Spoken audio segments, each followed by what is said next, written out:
ಏನಂದರೆ ನಾನು ಮುಂಚೆ ಫ್ರೆಂಡ್ಸ್ ಜೊತೆ ಹೋಗೋದು ಅಂದರೆ ಯಾಕೆ ಹುಡುಗ ಜೊತೆ ಯಾಕೆ ಹೋಗಬೇಕು ಇಂಥ ಬೇಸ್ಲೆಸ್ ಅಲಿಗೇಷನ್ಸು. ಹುಡುಗ ಜೊತೆ ಯಾಕೆ ಹೋಗ್ತಾ ಇದೀಯಾ, ನೀನು ಯಾಕೆ ಈ ಥರ ಬಟ್ಟೆ ಹಾಕೋದು, ನೀನು ಯಾಕೆ ಮಾಡ್ಲಿಂಗ್ ಮಾಡೋದು, ನನ್ನ ಬಗ್ಗೆ ಎಲ್ಲ ಗೊತ್ತಿತ್ತು. ನಾನು ಇನ್ಸ್ಟಾಗ್ರಾಮಲ್ಲಿ ಒಂದು ಓಪನ್ ಪ್ರೊಫೈಲ್ ಇದೆ, ನೀನು ನೋಡ್ಕೊಂಡೇ ಬಂದಿದ್ಯಾ ಲೈಫಲ್ಲಿ, ಮತ್ತೆ ಇವತ್ತು ಯಾಕೆ ನೀನನ್ನ ಡಾಮಿನೇಟ್ ಮಾಡ್ತಾ ಇದೀಯಾ ಅಂತ ಕೇಳೋಗ, ಇಲ್ಲ ನೀನು ಲೈಕ್ ಖುದ್ ಕ್ಯಾರೆಕ್ಟರ್ ಅವ್ರದ್ದು 100% ನಿಜವಾಗ್ಲೂ ಸರಿ ಇಲ್ಲ, ನನಗೆ ಅದೆಲ್ಲ ಪ್ರೂಫ್ ಇದೆ. ಒಂದು ವಿಡಿಯೋಸ ತೋರಿಸ್ತೀನಿ, ಇದರಲ್ಲಿ ನಾನು ಅವ್ರಿಗೆ ಹೇಳಿದ್ದೀನಿ ನಾನು ಸ್ಕ್ಯಾನ್ ಬರಲ್ಲ ಅವ್ರ ಜೊತೆ. ಅವ್ರು ಹೇಳಿದ್ರು ಇಲ್ಲ ನಾನು ಬರೀ ಸ್ಕ್ಯಾನ್ಗೆ ನನಗೆ ಬೇಬಿ ಬೇಕು ಅಂತ, ನನಗೆ ವಿಡಿಯೋ ಇದೆ, ಅದು ತೋರಿಸ್ತೀನಿ ನಿನಗೆ. ಮತ್ತು ಈ ಥರ ತುಂಬ ಮೆಂಟಲಿ ಇಮೋಷನಲಿ ಟಾರ್ಚರ್ ಮಾಡ್ಕೊಂಡು ನಾನಿದ್ದೀವಿ. ಅದಾದ್ಮೇಲೆ ಅವ್ರ ನನ್ನ ಪೇರೆಂಟ್ಸ್ನ ಮೀಟ್ ಮಾಡಿದ್ರು ಒಂದ್ಸರಿ ನನ್ನ ಮನೇಲಿ, ಒಂದ್ಸರಿ RSI ಕ್ಲಬ್ ಇದೆ MG ರೋಡಲ್ಲಿ, ಅಲ್ಲಿ ಅವ್ರ ಪೇರೆಂಟ್ಸ್ ಏನು ಹೇಳಿದ್ರು ಅಂದರೆ ಮದುವೆ ನೀವೇ ಮಾಡಲಿ, ಲೈಕ್ ನೀವೇ ಮಾಡಬೇಕು, ಎಲ್ಲ ಖರ್ಚಿ ನೀವೇ ಮಾಡಬೇಕು, ನಿನಗೆ ಅಷ್ಟು ಇಷ್ಟ ಇದೆಯಲ್ಲ ನನ್ನ ಹುಡುಗ ಮೇಲೆ, ಸೊ ನೀವೇ ಮದುವೆ ಮಾಡಬೇಕು ಅಂತ.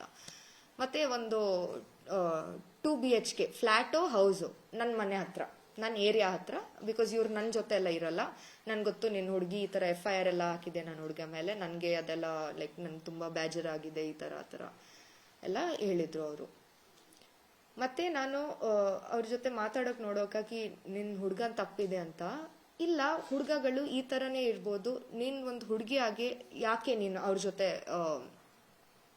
ಲೈಕ್ ನಿನ್ಗೆ ಯಾಕೆ ಬೇಕಿತ್ತು ಅವ್ರನ್ನ, ನಿಂದು ಕೇರ್ಫುಲ್ ಆಗಬೇಕಲ್ಲ, ಹುಡುಗ ಎಲ್ಲ ಈ ಥರನೇ ಇರ್ಬೋದು ಅಮ್ಮ, ನೀನು ಕೇರ್ಫುಲ್ ಆಗಿರ್ಬೋದು, ಹುಡುಗ ಏನು ಪ್ರೆಗ್ನೆಂಟ್ ಆಗುತ್ತೆ ಅಂತ ಏನೆಲ್ಲೋ ಲೈಕ್ ತುಂಬ ಕಟ್ಟು ಮಾತು ಹೇಳಿದ್ದಾನೆ. ಲೈಕ್ ಅವ್ರಿಗೆ ಒಂದು ಡಿಫ್ರೆನ್ಸೇ ಇಲ್ಲ, ಅವ್ರ ಹುಡುಗ ಏನಾದರೂ ಮಾಡಲಿ, ಬಿಕಾಸ್ ಅವ್ರ ಅಕಾರ್ಡಿಂಗ್ ಟು ದೆಮ್ ಅವ್ರು ಒಂದು ಸೆಲೆಬ್ರಿಟಿ ಅಲ್ವಾ, ಸೊ ಅವ್ರಿಗೆ ಏನು ಬೇಕಾದ್ರೆ ಅವ್ರು ಮಾಡ್ಬೋದು, ಅವ್ರಿಗೆ ಅಷ್ಟು ಇನ್ಫ್ಲೂಯೆನ್ಸ್ ಇದೆ, ಅವ್ರು ಮಾಡ್ಬೋದು, ನೀನು ಯಾಕೆ ಈ ಥರ ಮಾಡಿದ್ಯಾ ಅಂತ.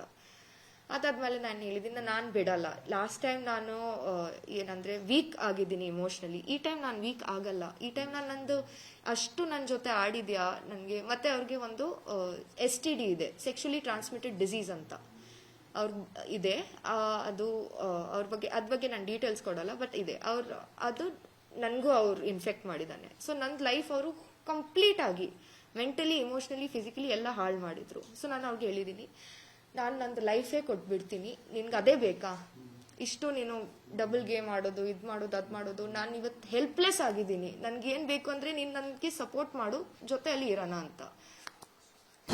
ಅನುಕ್ಷಣದ ಸುದ್ದಿಗಳಿಗಾಗಿ ವಿಸ್ತಾರ ನ್ಯೂಸ್ ಯೂಟ್ಯೂಬ್ ಚಾನೆಲ್ ಸಬ್ಸ್ಕ್ರೈಬ್ ಮಾಡಿ.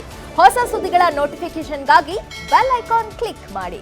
ಲೇಟೆಸ್ಟ್ ಅಪ್ಡೇಟ್ಸ್ಗಾಗಿ www.vistaranews.com ವೆಬ್ಸೈಟ್ಗೆ ವಿಸಿಟ್ ಮಾಡಿ. ಅಂಗೈಯಲ್ಲೇ ಜಗತ್ತಿನ ಸುದ್ದಿ ತಿಳಿಯಲು ವಿಸ್ತಾರ ನ್ಯೂಸ್ ಕನ್ನಡ ಆಪ್ ಡೌನ್ಲೋಡ್ ಮಾಡಿ.